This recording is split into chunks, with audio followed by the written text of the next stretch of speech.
देश के सब तो वड्डे फौजी अफसर का देहांत हो गया है। सीडीएस जनरल बिपिन रावत नहीं रहे। दोपहर वेले तमिलनाडु के कनूर दे विच हैलीकॉप्टर क्रैश दे विच उन्हां दी मौत हो गई, जिस दे विच जनरल बिपिन रावत ते उन्हां दी पत्नी सने 14 लोग सवार सन, जिन्हां दे विच जनरल रावत ते उन्हां दी पत्नी सने 13 लोगों की मौत की खबर सामने आई, जबकि एक जख्मी है। उन्हां दी हालत भी गंभीर बनी हुई है। उधर एयरफोर्स ने जांच के हुक्म दिते ने। दो तस्वीरां दे नाल ਅਸੀਂ शुरुआत कर रहे हैं। तो देश के सोग की लहर है। राष्ट्रपति तो लैके मुख्यमंत्री चन्नी तक सब ने दुख का प्रगटावा किया है। बिपिन रावत ते उन्हां दी पत्नी के योगदान नूं सलाम किया जा रहा है। मरहूम सीडीएस जनरल बिपिन रावत ते उन्हां दी पत्नी का अंतिम संस्कार वीरवार नूं किया जाएगा।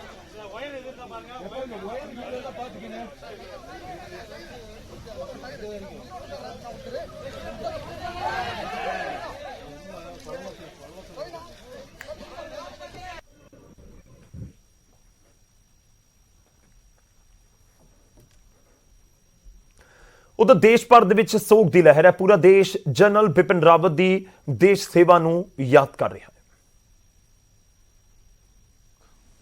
हमारे सामने आया है और बहुत हमारी अपूर्णीय क्षति हुई है। जनरल बिपिन रावत जी के जाने से उनकी मृत्यु का जैसे ही संदेश मिला है, सारे उत्तराखंड वासी, पूरे भारतवासी सब बहुत दुखी हैं।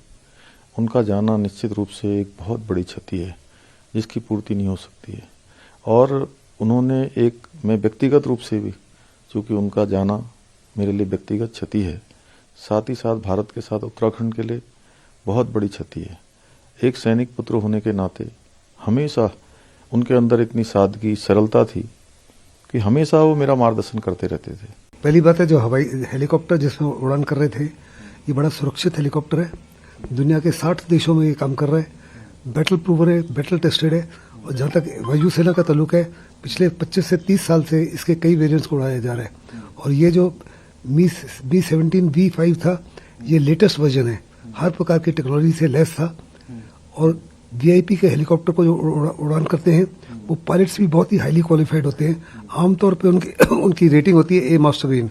A मास्टरबीन का मतलब जहाँ तक उनकी थियोरेटिकल नॉलेज है, बहुत ही उच्च दर्जे की है। और जहाँ तक उनकी फ्लाइंग कैपेबिलिटी है, इंस्ट्रूमेंट फ्लाइंग बैड वेदर में, उसके लिए खास तौर पे वो माहिर है। और साथ ही साथ उनको लिखित रूप में एयर एग्जामिनिंग बोर्ड क्लियर करता है कि वो VIP और VVIP मूवमेंट के लिए काबिल हैं। The first CDS of our country, General Bipin Rawat, is no more. His wife is also no more, and we've lost a crew of about 11 more soldiers with them. Extremely saddening, shocking for the country. And General Bipin Rawat was a very, very brave and a strong leader. कोई भाषा बची नहीं, बड़ी दुखी हो। बिपिन रावत जी की जो शालीनता, संवेदनशीलता, सज्जनता, अनुभव,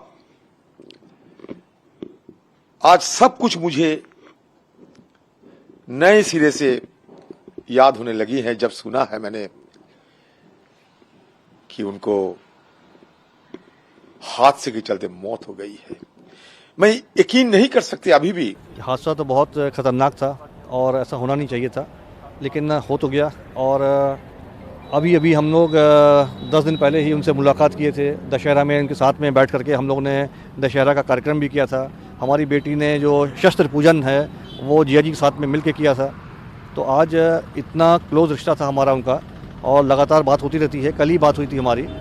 ये जो लॉस हुआ है, ये सब ये हमारा लॉस तो हम अपने आप को कम मानेंगे, पर हम तो ये मानते हैं कि जो देश के लिए उन्होंने किया और जितनी अच्छी उनकी देश की सोच थी और फौज की सोच थी, वो दोबारा हमको तो ऐसा मुश्किल है मिलना।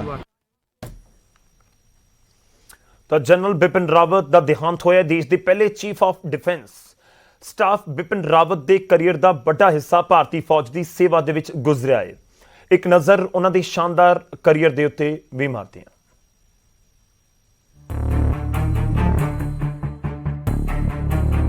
बिपिन रावत का जन्म 16 मार्च 1958 ਨੂੰ उत्तराखंड के पौड़ी ਦੇ ਵਿੱਚ ਇੱਕ ਗੜਵਾਲੀ ਰਾਜਪੂਤ ਪਰਿਵਾਰ ਦੇ ਵਿੱਚ ਹੋਇਆ ਸੀ। ਬਿਪਿਨ ਰਾਵਤ ਨੇ 1978 ਚ ਆਰਮੀ ज्वाइन की सी।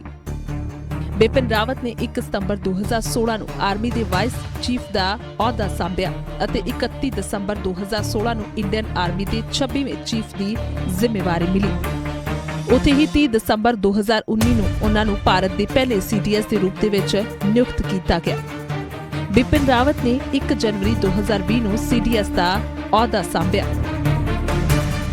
ਬਿਪਿਨ ਰਾਵਤ ਨੂੰ ਆਰਮੀ ਦੇ ਵਿੱਚ ਉਚਾਈ ਦੀ ਜੰਗ ਤੇ ਲੜਨ ਅਤੇ ਕਾਊਂਟਰ ਇੰਟੈਲੀਜੈਂਸੀ ਆਪਰੇਸ਼ਨ ਯਾਨੀ ਜਵਾਬੀ ਕਾਰਵਾਈ ਦੇ ਐਕਸਪਰਟ ਦੇ ਤੌਰ ਤੇ ਜਾਣਿਆ ਜਾਂਦਾ ਹੈ। ਸਾਲ 2016 ਦੇ ਵਿੱਚ ਉਰੀ ਦੇ ਵਿੱਚ ਸੈਨਾ ਦੇ ਕੈਂਪ ਤੇ ਹੋਏ ਆਤੰਕੀ ਹਮਲੇ ਤੋਂ ਬਾਅਦ army chief general Bipin Rawat ਦੇ ਅਗਵਾਈ ਦੇ ਵਿੱਚ 29 ਸਤੰਬਰ 2016 ਨੂੰ ਪਾਕਿਸਤਾਨ 'ਚ ਬਸੇ ਆਤੰਕੀ ਟੈਂਟਾਂ ਨੂੰ ਤਹਿਸ-ਨਹਿਸ ਕਰਨ ਦੇ ਲਈ ਸਰਜੀਕਲ ਸਟ੍ਰਾਈਕ ਕੀਤੀ ਗਈ ਸੀ, ਜਿਸ ਨੂੰ ਬਿਪਿਨ ਰਾਵਤ ਨੇ ਟ੍ਰੈਂਡ ਪੈਰਾ ਕਮਾਂਡੋ ਦੇ ਮਾਧਿਅਮ ਦੇ ਜ਼ਰੀਏ ਅੰਜਾਮ ਦਿੱਤਾ। ਉਰੀ ਦੇ ਵਿੱਚ ਸੈਨਾ ਦੇ ਕੈਂਪਾਂ ਤੇ ਪੁਲਵਾਮਾ 'ਚ CRPF ਤੇ ਹੋਏ ਹਮਲੇ ਦੇ ਵਿੱਚ ਕਈ ਜਵਾਨ ਸ਼ਹੀਦ ਹੋਣ ਤੋਂ ਬਾਅਦ ਸੈਨਾ ਨੇ ਸਰਜੀਕਲ ਸਟ੍ਰਾਈਕ ਕੀਤੀ ਸੀ। ਆਰਮੀ ਸਰਵਿਸ ਦੇ ਦੌਰਾਨ ਉਨ੍ਹਾਂ LOC, ਚੀਨ ਬਾਰਡਰ ਅਤੇ ਨਾਰਥ ਈਸਟ ਦੇ ਵਿੱਚ ਇੱਕ ਲੰਬਾ ਵਕਤ ਗੁਜ਼ਾਰਿਆ। ਬਿਪਿਨ ਰਾਵਤ ਨੇ ਕਸ਼ਮੀਰ ਘਾਟੀ ਦੇ ਵਿੱਚ ਪਹਿਲਾਂ ਨੈਸ਼ਨਲ ਰਾਈਫਲਸ ਦੇ ਵਿੱਚ ਬ੍ਰਿਗੇਡੀਅਰ ਅਤੇ ਬਾਅਦ 'ਚ ਮੇਜਰ ਜਨਰਲ ਦੇ ਤੌਰ ਤੇ ਇਨਫੈਂਟਰੀ ਡਿਵੀਜ਼ਨ ਦੀ ਕਮਾਨ ਸੰਭੀ। ਸਾਊਥ ਕਮਾਂਡ ਦੀ ਕਮਾਨ ਸੰਭਦੇ ਹੋਏ ਉਨ੍ਹਾਂ ਪਾਕਿਸਤਾਨ ਦੇ ਨਾਲ ਸਟੇ ਹੋਏ ਪੱਛਮੀ ਸੀਮਾ ਸਰਹੱਦ ਤੇ ਮੈਕਨਾਈਜ਼ਡ ਵਾਰਫੇਅਰ ਦੇ ਨਾਲ-ਨਾਲ 에ਅਰ ਫੋਰਸ ਅਤੇ ਨੇਵੀ ਦੇ ਨਾਲ ਬਿਹਤਰ ਤਾਲਮੇਲ ਬਿਠਾਇਆ। ਚਾਈਨੀਜ਼ ਬਾਰਡਰ ਤੇ ਬਿਪਿਨ ਰਾਵਤ ਕਰਨਲ ਦੇ ਤੌਰ ਤੇ ਇਨਫੈਂਟਰੀ ਬਟਾਲੀਅਨ ਦੀ ਕਮਾਨ ਵੀ ਸੰਭ ਚੁੱਕੇ ਨੇ। ਬਿਪਿਨ ਰਾਵਤ ਨੂੰ ਇੰਡੀਅਨ ਮਿਲਟਰੀ ਅਕੈਡਮੀ ਦੇ ਵਿੱਚ ਸਵਰਡ ਆਫ ਆਨਰ ਦੇ ਨਾਲ ਨਵਾਜਿਆ ਜਾ ਚੁੱਕਿਆ ਹੈ। Rawat chief of staff committee ਦੇ ਪ੍ਰਧਾਨ ਦੇ ਨਾਲ-ਨਾਲ ਭਾਰਤੀ ਸੈਨਾ ਦੇ 27ਵੇਂ ਸੈਨਾ ਅਧਿਕਸ਼ ਦੇ ਰੂਪ ਦੇ ਵਿੱਚ ਵੀ ਕੰਮ ਕਰ ਚੁੱਕੇ ਨੇ। Bureau report news 18 Punjab.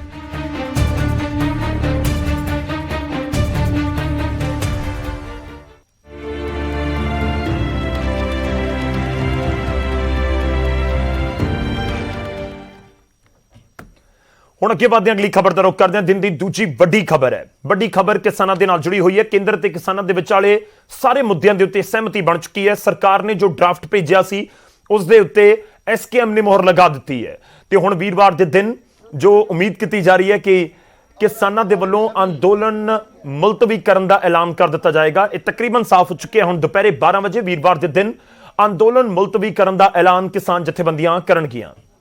ਹਾਲਾਂਕਿ ਕਿਸਾਨਾਂ ਨੇ ਕਿਹਾ ਕਿ ਜਦੋਂ ਤੱਕ ਅਧਿਕਾਰਿਕ ਤੌਰ ਦੇ ਉੱਤੇ ਸਰਕਾਰ ਦੀ ਚਿੱਠੀ ਸਾਨੂੰ ਨਹੀਂ ਮਿਲਦੀ, ਜੋ ਡਰਾਫਟ ਭੇਜਿਆ ਸੀ ਉਹ ਅਧਿਕਾਰਿਕ ਤੌਰ ਦੇ ਉੱਤੇ ਨਹੀਂ ਭੇਜਿਆ ਗਿਆ ਸੀ, ਉਹ ਸਿੰਪਲ ਇੱਕ ਡਰਾਫਟ ਸੀ ਜਾਂ ਕਹੀਏ ਕਿ ਉਸ ਦਾ ਨਮੂਨਾ ਸੀ।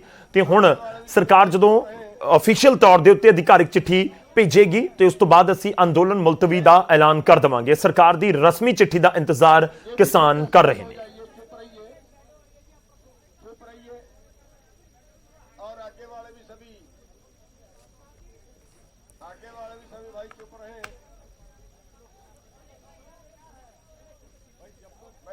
हमने SKM की तरफ से सभी ने, हरियाणा ने, पंजाब ने, या जो भी साथी बीच में थे, सभी ने मिलके उस पर सहमति जता दी है कि जहां तक सरकार पहुंची है वहां तक हमारी सहमति है।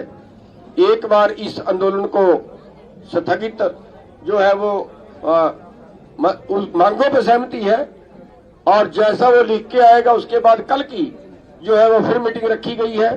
अभी स्थगित करने का निर्णय नहीं है, वो कल की मीटिंग में लिया जाएगा। कल तक वो ड्राफ्ट जो है, कल 12 बजे मीटिंग है, जैसे ड्राफ्ट सरकार पे आएगा, सरकार का आएगा, वैसे हमारी दोबारा से फिर मीटिंग करेंगे और मीटिंग करने के बाद फिर हम किसी नतीजे पे पहुंचे।